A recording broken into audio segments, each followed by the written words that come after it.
యేసుక్రీస్తు వారిని అప్పగించింది ఎవరు? యూదులు. యూదుల దగ్గర ఏమున్నది? దేవోక్తులు మొదట వారికి అప్పగించబడ్డాయి.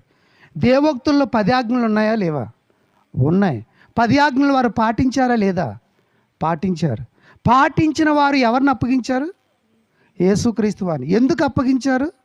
సిలువ వేయండి, సిలువ వేయండి, సిలువ వేయండి అని కేకలు వేసింది ఎవరు? ఆనాటి ప్రజలు. వారిని ప్రేరేపించింది ఎవరు? పెద్దలు, శాస్త్రులు, పరిసయ్యులు. ఇవన్నీ లేఖనాలు. పెద్దలు, శాస్త్రులు, పరిసయ్యులు. శాస్త్రులు అంటే లేఖనాలలో ప్రవీణులు. పరిసయ్యులు అంటే ధర్మశాస్త్ర గ్రంథాన్ని బోధించేవారు.